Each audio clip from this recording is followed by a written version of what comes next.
Hello friends, geography की इस online classroom series में एक बार पुनः आप सभी का स्वागत। साथियों, पिछली क्लास में हमने अरावली पर्वतमाला की सामान्य जानकारी पढ़ी थी।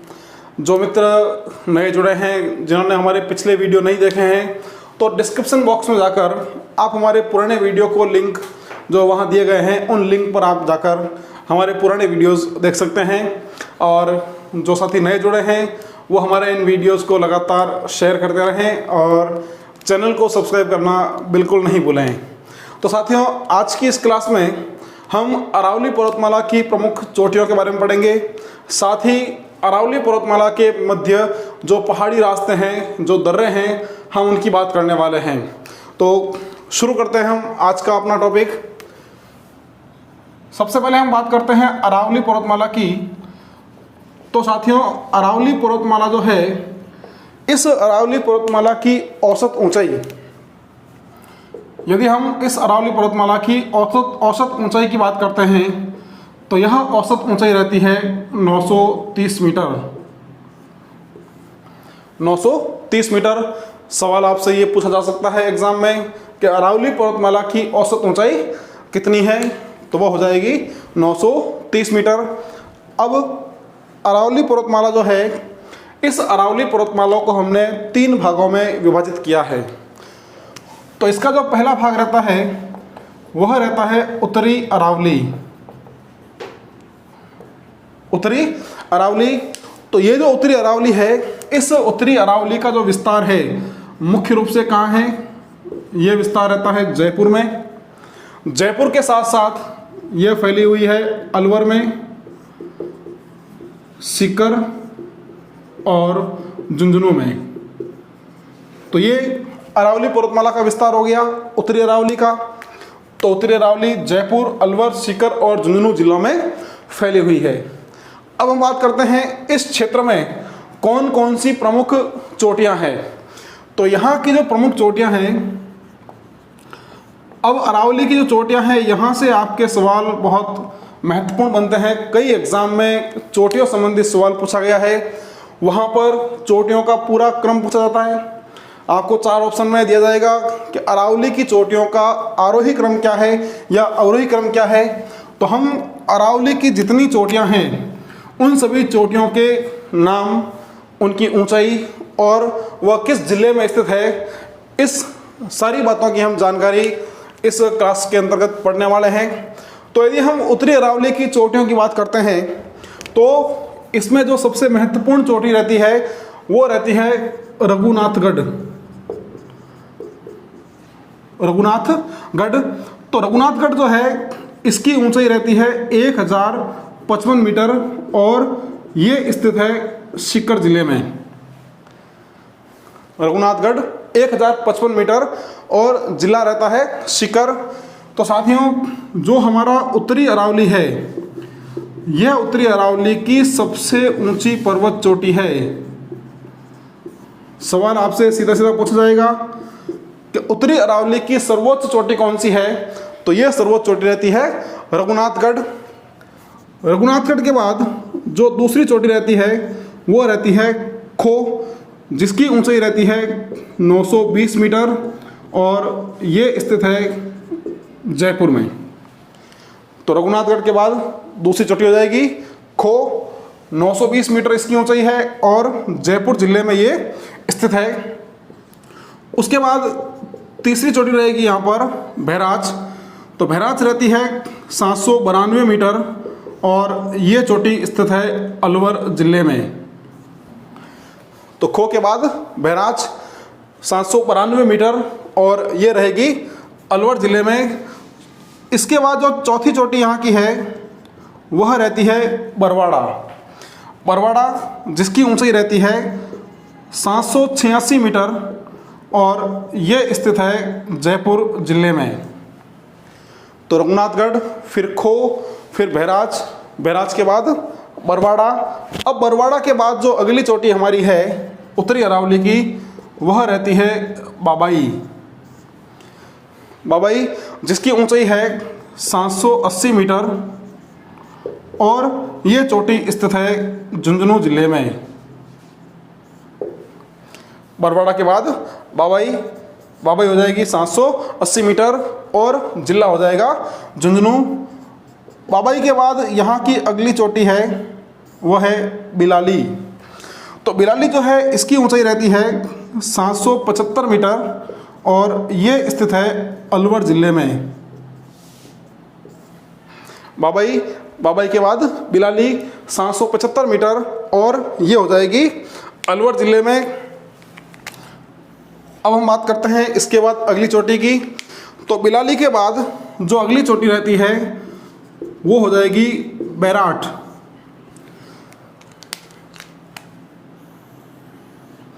बैराट जो है इसकी ऊंचाई रहती है 704 मीटर, 704 मीटर और ये स्थित है जयपुर ज़िले में।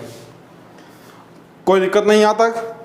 अब बैराट के बाद अगली जो चोटी है वो रहती है भानगढ़। भानगढ़ जो है इसकी ऊंचाई रहेगी 649 मीटर और ये स्थित है अलवर ज़िले में। अब भानगढ़ के नाम से अलवर ज़िले में एक प्रसिद्ध किला है, आप भानगढ़ के किले के नाम से उसे जानते हैं। ये राजस्थान के मोस्ट हॉन्टेड पैलेस में से एक है, यानी राजस्थान की सबसे अधिक भूतहा जगहों में से एक है भानगढ़ किला अलवर में। आप कभी वहाँ जाएं तो दिन के समय आप उस किले को देख सकते हैं, रात्रि में आपको वहाँ रुकने की परमिशन बिल्कुल नहीं है। तो ये हो गई भानगढ़। अब भानगढ़ के बाद जो अगली चोटी उत्तरी अरावली में रहती है यह रहेगी जयगढ़, जिसकी ऊंचाई रहेगी 648 मीटर और ये चोटी स्थित है जयपुर ज़िले में। तो ये उत्तरी अरावली की एक और चोटी। और एक और चोटी की हम बात करेंगे जो है नाहरगढ़। नाहरगढ़ जिसकी ऊंचाई रहती है 599 मीटर और ये चोटी भी जयपुर ज़िले में स्थित है। तो यहाँ तक हमारी जो चोटियाँ आई है ये सारी चोटियाँ उत्तरी अरावली की प्रमुख चोटियाँ हैं। आप चाहें तो एक बार यहाँ तक का स्क्रीनशॉट अपने फ़ोन में सेव कर सकते हैं।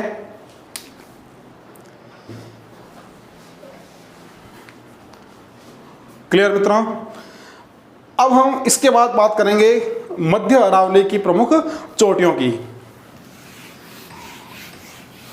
तो आप इस क्रम को अवश्य याद रखें क्योंकि अरावली से जो सवाल आएगा चोटियों संबंधी उसमें आपसे सीधे सीधे अरावली की जो प्रमुख चोटियां हैं उसमें आरोही और अवरोही क्रम के बारे में पूछा जाएगा। तो आप इस क्रम को याद करने का प्रयास करें, अच्छे से याद करें। चलिए आगे हम बात करते हैं अरावली के दूसरे भाग जो है मध्य अरावली। मध्य अरावली, तो यदि हम बात करें कि मध्य अरावली जो है इसका मुख्य विस्तार कहाँ पर है, तो मध्य अरावली का जो विस्तार रहता है ये रहता है मुख्य रूप से अजमेर ज़िले में।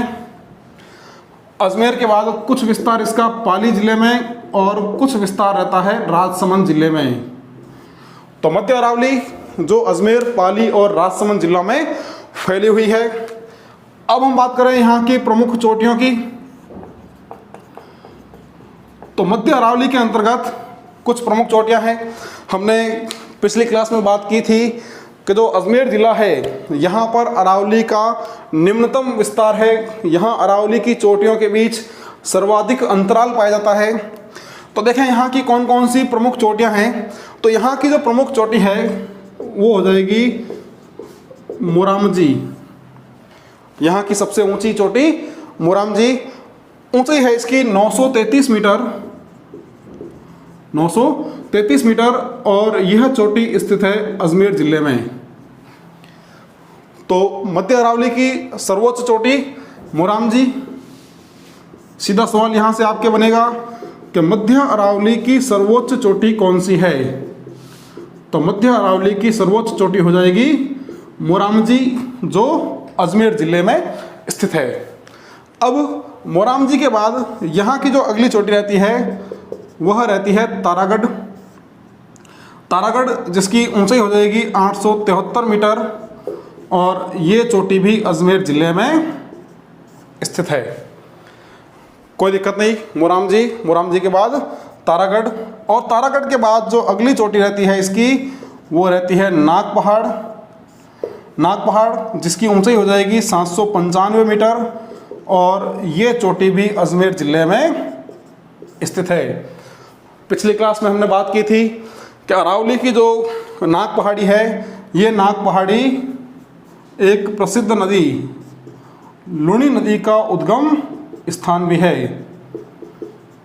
लूनी नदी का उद्गम स्थल ये हो जाएगा नाग पहाड़ी। तो ये आपके सामने मध्य अरावली की कुछ प्रमुख चोटियां हैं।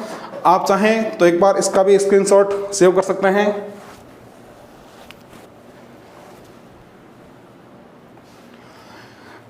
चलिए मित्रों, हो गए यहाँ तक। अब हम बात करेंगे दक्षिणी अरावली की।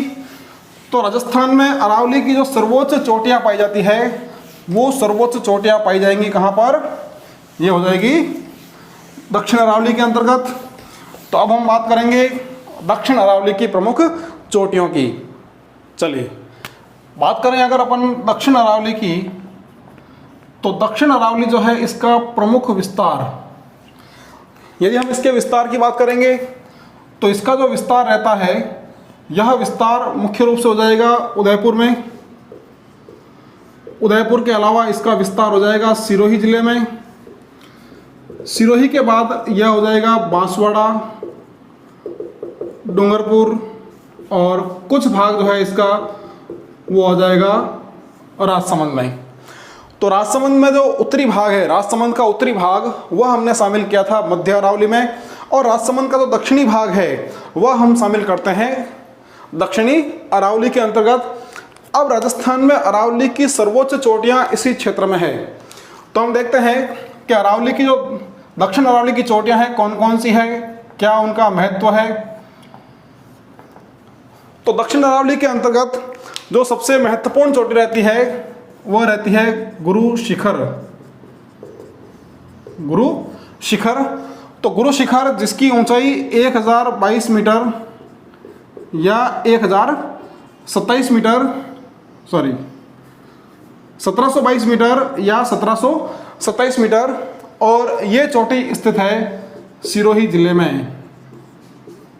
अब यहाँ से जो आपके महत्वपूर्ण सवाल बनते हैं, पहला सवाल तो ये कि यह राजस्थान की सबसे ऊंची पर्वत चोटी है। राजस्थान की सर्वोच्च चोटी।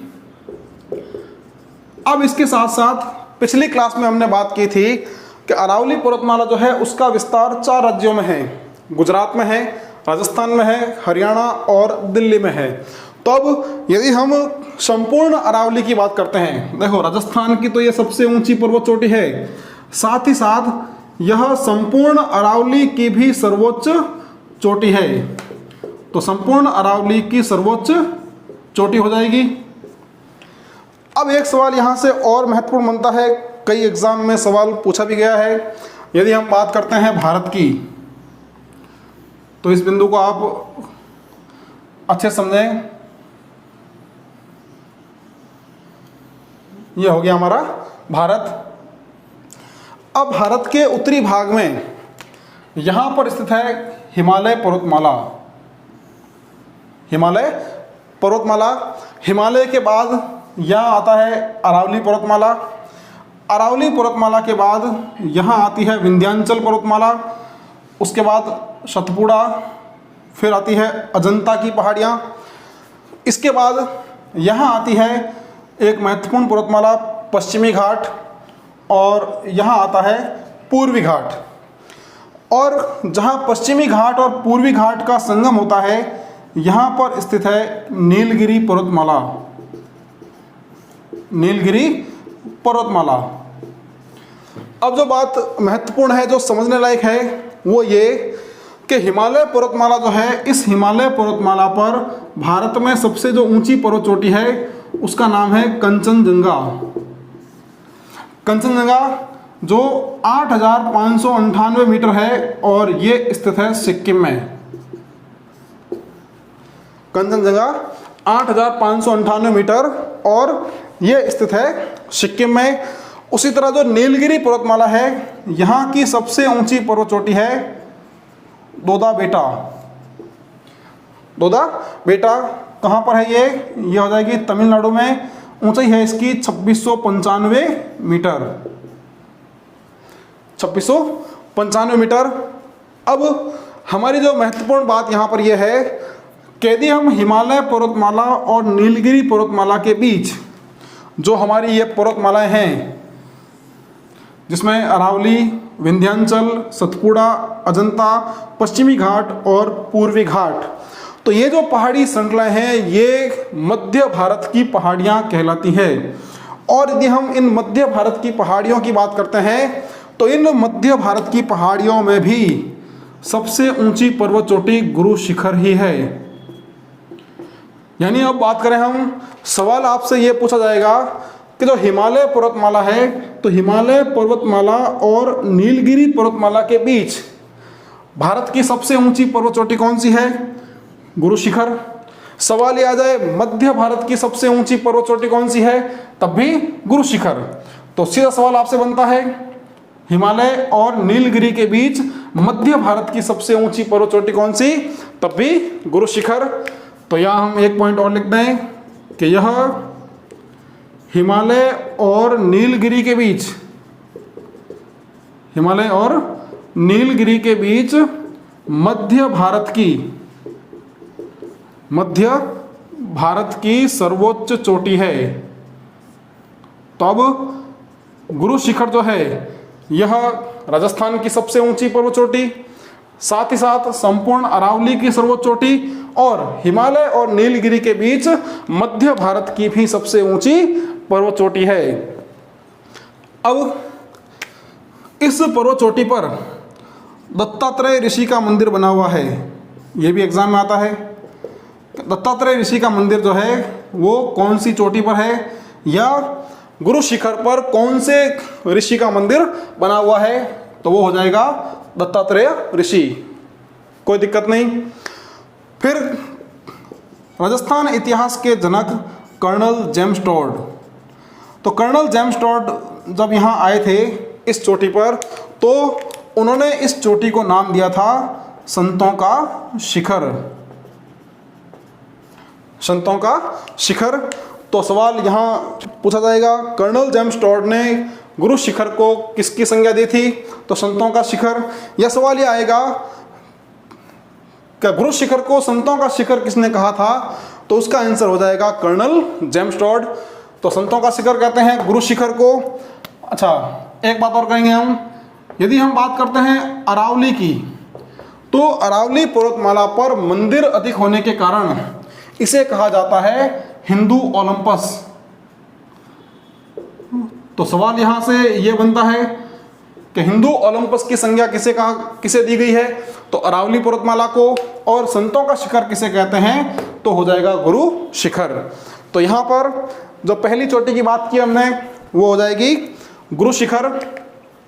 अब गुरु शिखर के बाद हम बात करते हैं अगली चोटी की, दक्षिण अरावली की, और वह चोटी रहती है शेर। तो गुरु शिखर के बाद जो दूसरी चोटी यहाँ की है वह रहती है शेर। ऊंचाई है इसकी 1597 मीटर और ये चोटी भी सिरोही जिले में ही स्थित है। तो अरावली की दूसरी सबसे ऊंची पर्वत चोटी शेर 1597 मीटर और ये हो जाएगी सिरोही में। उसके बाद यहाँ की जो तीसरी चोटी है वह रहती है दिलवाड़ा। ऊंचाई हो जाएगी 1442 मीटर और ये चोटी भी सिरोही के अंदर स्थित है। तो यहाँ तक जो तीन चोटियाँ हमारी आई है ये तीनों चोटियाँ सिरोही जिले में स्थित है। और दक्षिण अरावली के जो दो भाग हमने किए थे उसमें से एक भाग था आबू खंड, तो ये तीनों चोटियाँ आबू खंड में स्थित है। अब हम बात करते हैं अगली चोटी की। तो अगली चोटी जो रहती है उसका नाम हो जाएगा जरगा। ये हो जाएगी जरगा। ऊंचाई हो जाएगी इसकी 1431 मीटर और ये स्थित है उदयपुर जिले में। विशेष बात का ध्यान यहाँ पर दें आप कि अरावली की जो पहली तीन चोटियाँ हैं वह सिरोही जिले में है, यानी आबू पर्वतीय क्षेत्र में है, लेकिन जो जरगा चोटी है यह जरगा चोटी उदयपुर में है। इसका मतलब ये मेवाड़ क्षेत्र में है। तो सवाल आपसे ये पूछा जाए कि मेवाड़ खंड की सर्वोच्च पर्वत चोटी, मेवाड़ खंड की सर्वोच्च चोटी कौन सी है? तो उसका सीधा आंसर हो जाएगा जरगा। कोई दिक्कत नहीं यहाँ तक। अब आगे बढ़ेंगे हम और आगे बात करेंगे हम अरावली की 5वीं चोटी की, जो रहती है अचलगढ़। ऊंचाई है इसकी 1380 मीटर और ये स्थित है सिरोही जिले में। अचलगढ़ के बाद अगली चोटी रहेगी वो रहेगी कुंभलगढ़। ऊंचाई है इसकी 1224 मीटर और ये स्थित है राजसमंद जिले में। कुंभलगढ़ के बाद अगली चोटी रहती है ऋषिकेश। ऋषिकेश जिसकी ऊंचाई है 1017 मीटर और ये पर्वत चोटी भी सिरोही जिले में। ऋषिकेश के बाद जो अगली चोटी रहेगी वो रहेगी कमलनाथ। कमलनाथ जिसकी ऊंचाई 1001 मीटर और ये चोटी जो है ये स्थित है उदयपुर जिले में। कमलनाथ के बाद जो अगली चोटी रहेगी वह रहेगी सज्जनगढ़, जिसकी ऊंचाई है 938 मीटर और ये चोटी जो है ये भी उदयपुर जिले में स्थित है। कमलनाथ के बाद सज्जनगढ़। आप इन चोटियों का जो क्रम है उस क्रम को आप अच्छे से याद रखें। सज्जनगढ़ के बाद जो अगली चोटी रहती है वह रहती है सायरा, जिसकी ऊंचाई है 900 मीटर और ये चोटी भी उदयपुर जिले में स्थित है। अब सायरा के बाद अगली चोटी आ जाएगी वो हो जाएगी लीलगढ़। ऊंचाई रहेगी 878 मीटर और ये चोटी भी उदयपुर जिले में स्थित है। लीलगढ़ के बाद जो अगली चोटी हमारी रहती है वह रहती है नागपानी। नागपानी जिसकी ऊंचाई रहती है 867 मीटर और ये चोटी भी उदयपुर ज़िले में। और इसके बाद एक और चोटी की हम बात करेंगे जो हो जाएगी गोगुंदा। 840 मीटर इसकी ऊंचाई है और यह चोटी भी उदयपुर ज़िले में स्थित है। इस तरह से ये दक्षिण अरावली की कुछ प्रमुख चोटियां हैं और हम देखते हैं कि यहाँ पर दक्षिण अरावली की जो अधिकांश ऊंची चोटियां हैं वह उदयपुर ज़िले में स्थित है। आप चाहें तो एक बार यहाँ तक का स्क्रीनशॉट सेव कर सकते हैं।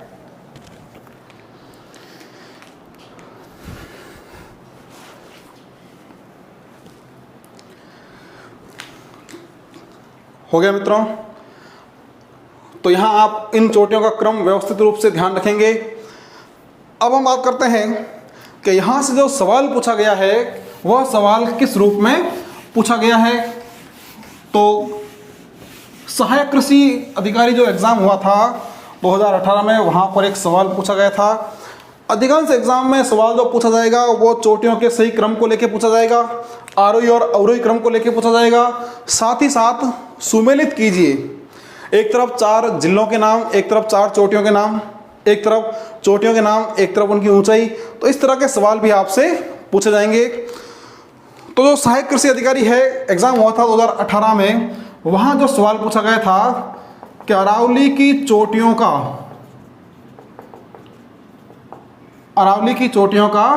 सही अवरोही क्रम क्या है। सही अवरोही क्रम क्या है? तो 4 चोटियां उन्होंने यहां पर दी थी। कौन कौन सी? भानगढ़, गोगुंदा के बाद दी थी उन्होंने ऋषिकेश, और ऋषिकेश के बाद इन्होंने दी थी सज्जनगढ़। तो ये 4 चोटियां दी थी और कहा था आप इनका सही अवरोही क्रम पता करें। तो पहले हम इन सभी चोटियों की जो ऊंचाई है उसको हम लिख देते हैं। तो भानगढ़ जो है ये 649 मीटर ऊंची है, गोगुंदा जो है ये 840 मीटर ऊंची है, ऋषिकेश जो है ये 1017 मीटर ऊंची है और सज्जनगढ़ जो है ये 938 मीटर ऊंची है। अब अवरोही क्रम यानी आपको इन चोटियों का अधिक से कम की ओर सही व्यवस्थित क्रम लिखना है। तो यहाँ पर जो सही व्यवस्थित क्रम, तो यहाँ सबसे ऊंची पर्वत चोटी ऋषिकेश, तो अवरोही क्रम के अंतर्गत पहली चोटी ऋषिकेश यहाँ हो जाएगी। ऋषिकेश के बाद हम देखेंगे तो यहाँ दूसरी चोटी हो जाएगी सज्जनगढ़, उसके बाद तीसरी चोटी यहाँ पे हो जाएगी गोगुंदा और चौथी चोटी यहाँ हो जाएगी भानगढ़। तो ये इस सवाल का सही आंसर, ये सवाल पूछा गया था सहायक कृषि अधिकारी एग्जाम 2018 में। तो यहाँ तक कोई दिक्कत नहीं। इसी तरह एक सवाल और पूछा गया था राजस्थान पुलिस कांस्टेबल एग्जाम 2018 में, राजस्थान पुलिस एग्जाम 2018 में यहाँ सवाल पूछा गया था कि जो मेरवाड़ा की पहाड़ियाँ हैं, मेरवाड़ा की पहाड़ियाँ, तो ये मेरवाड़ा की पहाड़ियाँ अरावली के कौन से भाग का हिस्सा है? तो हमने पढ़ा था कि मेरवाड़ा की जो पहाड़ियाँ हैं ये हमारे मध्य अरावली की एक श्रृंखला है। तो मेरवाड़ा की पहाड़ियाँ मध्य अरावली का भाग है। तो यहाँ तक हमारी बात हुई राजस्थान में अरावली की प्रमुख चोटियों की। अब हम बात करने वाले हैं कि जो अरावली क्षेत्र में प्रमुख जो पहाड़ी रास्ते हैं, यानी जो दर्रे हैं, ये दर्रे कौन कौन से यहाँ है, किसको जोड़ते हैं, कौन से जिले में उनकी स्थिति है, यहाँ से भी आपके महत्वपूर्ण सवाल बनता है। तो हम बात करने वाले हैं अब राजस्थान में अरावली के प्रमुख दर्रों की। चलिए, तो हम बात करने वाले हैं अरावली के प्रमुख दर्रों की। तो दर्रे जो है इसको हम स्थानीय भाषा में नाल भी कहते हैं, इसे हम कई स्थानों पर घाट भी कहते हैं। तो यदि हम बात करें अरावली के प्रमुख दर्रों की, तो इसमें जो महत्वपूर्ण दर्रे रहते हैं उसके अंतर्गत पहला दर्रा है बड़ दर्रा। तो बड़ दर्रा जो है यह दर्रा स्थित है पाली जिले में। अब ये बड़ दर्रा जोड़ता किसे है? तो बड़ दर्रा जो है ये जोड़ेगा ब्यावर को। ब्यावर कहाँ है? अजमेर ज़िले में। तो ये जोड़ता है ब्यावर को बर से, और बर जो है हमारा ये स्थित है पाली में। तो बर दर्रा अजमेर के ब्यावर को पाली के बर से जोड़ता है और इस दर्रे से होकर NH14 गुजरता है। NH14 इस दर्रे से होकर गुजरता है, कोई दिक्कत नहीं। उसके बाद हम बात करते हैं अगले दर्रे की। तो अगला जो दर्रा रहता है वो रहता है गोरम घाट। काफ़ी महत्वपूर्ण दर्रा है मित्रों गोरम घाट, जो पाली और राजसमंद जिले के बीच है। अब ये गोरम घाट जो है ये जोड़ता है पाली के मारवाड़ जंक्शन को, पाली के मारवाड़ जंक्शन को राजसमंद के देवगढ़ से, पाली के मारवाड़ जंक्शन को राजसमंद के देवगढ़ से जोड़ता है। और ये जो दर्रा है इस दर्रे से होकर मीटर गेज रेलवे लाइन चलती है। मीटर गेज रेलवे लाइन यहाँ पर है। तब एक तरह से देवगढ़ जो है वो मेवाड़ क्षेत्र में है, मारवाड़ जंक्शन मारवाड़ में है। तो मारवाड़ और मेवाड़ क्षेत्र को रेलवे लाइन से जोड़ने वाला ये एकमात्र दर्रा है। हम आगे राजस्थान के परिवहन की बात करेंगे। यहाँ पर गोरम घाट रेलवे स्टेशन बना हुआ है और यह स्टेशन जो है राजस्थान का एकमात्र स्टेशन है जो पूर्ण रूप से सौर ऊर्जा से चलने वाला है या सौर ऊर्जा से संचालित होता है। तो गोरम घाट दर्रा जो मारवाड़ जंक्शन पाली को देवगढ़ यानी राजसमंद से जोड़ता है, जो मीटर गेज रेलवे लाइन के द्वारा जोड़ रहा है। तो ये हो गया गोरम घाट। गोरम घाट के बाद अगला जो दर्रा रहता है वो रहता है देसूरी की नाल। देसूरी की नाल ये भी पाली और राजसमंद के बीच है। अब यहाँ पर एक तरफ स्थान रहता है देसूरी, देसूरी जो कहाँ पर है? पाली में। ये दर्रा किसे जोड़ेगा? देसूरी को जोड़ता है गढ़बोर, गढ़बोर जिसे हम चार भुजा के नाम से भी जानते हैं। तो ये देसूरी को गढ़बोर से जोड़ता है या चार भुजा से जोड़ता है। यहाँ पर स्टेट हाईवे है, राज्य राजमार्ग यहाँ पर है। तो ये तीन दर्रे हो गए। अब इसके बाद जो अगला दर्रा है वो रहता है चीरवा की नाल। चीरवा की नाल, तो चीरवा की नाल जो है ये स्थित है उदयपुर में, और ये दर्रा जो है ये राजसमंद और उदयपुर को जोड़ता है, राजसमंद और उदयपुर को जोड़ता है, और इस दर्रे से होकर NH8 गुजरता है।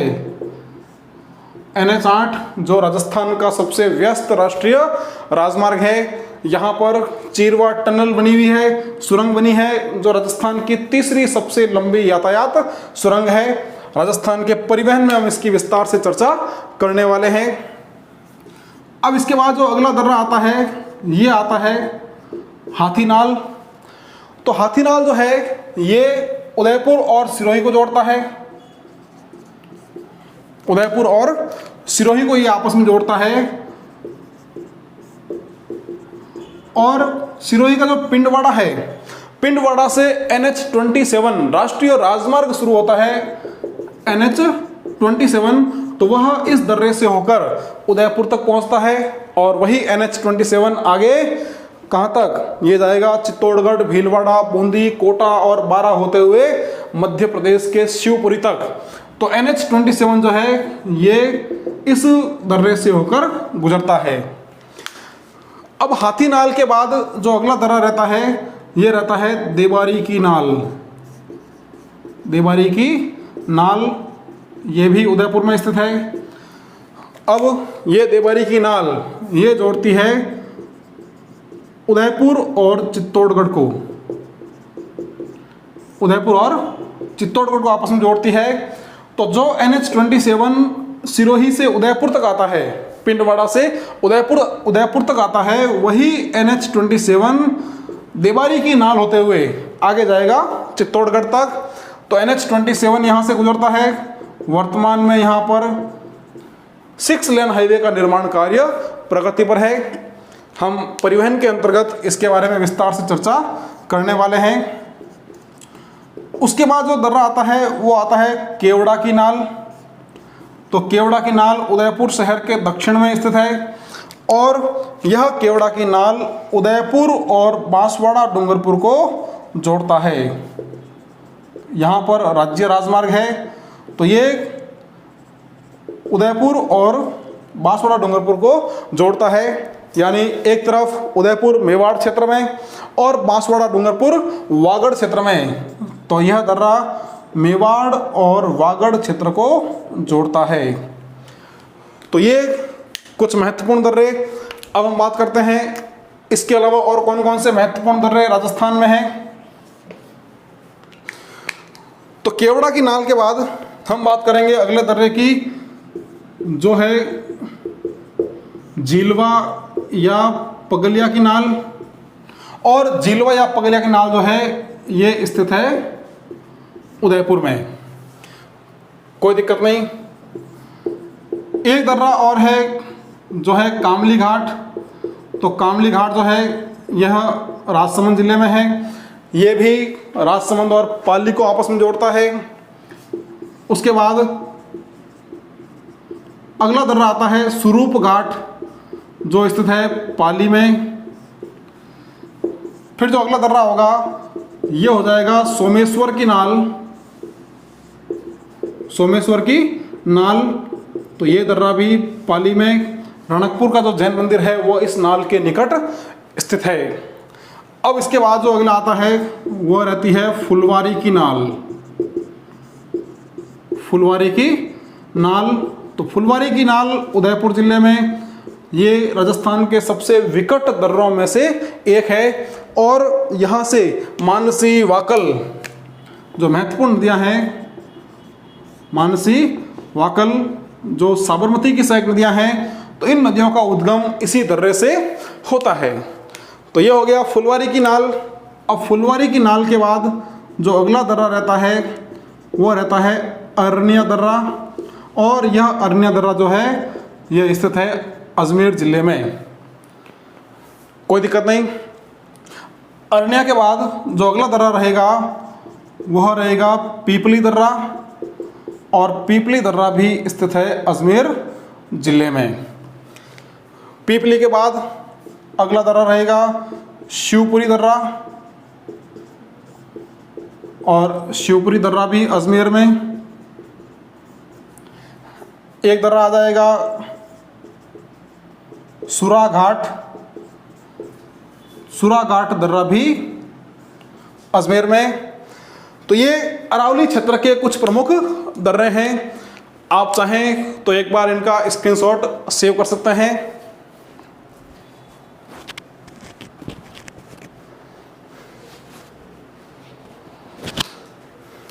हो गया मित्रों। तो साथियों, यहां तक की जो हमने चर्चा की है, इस चर्चा के अंतर्गत हमने अरावली के सामान्य परिचय जो पिछली क्लास में पढ़ा था, आज हमने अरावली की प्रमुख पर्वत चोटियों और अरावली क्षेत्र के कुछ प्रमुख दर्रों की बात की है। तो अरावली का हमने महत्व जाना है, किस तरह से यह हमारे लिए काफ़ी महत्वपूर्ण है। अब अगली जो क्लास हमारी रहने वाली है, उस क्लास के अंतर्गत हम राजस्थान के अन्य प्रमुख पर्वतों और पठारों की बात करने वाले हैं, क्योंकि इन पर्वतों पर कई जगह पर दुर्ग स्थित हैं, कई पर महत्वपूर्ण मंदिर यहाँ पर स्थित है, कई पठारों पर महत्वपूर्ण नदियों का संगम होता है। तो ये सारी बातें जो है हम अगली क्लास के अंतर्गत पढ़ने वाले हैं। यहाँ तक हमारा राजस्थान का दूसरा भौतिक प्रदेश अरावली पर्वतमाला भी समाप्त हो जाता है। हमारे इन वीडियोस को आप लगातार शेयर करते रहें, चैनल को सब्सक्राइब करना आप बिल्कुल नहीं भूलें, अधिक से अधिक मित्रों तक इसे जरूर फैलाते रहें। अगली क्लास के साथ बहुत जल्द फिर मिलने वाले हैं, तब तक बहुत बहुत धन्यवाद। Thank you.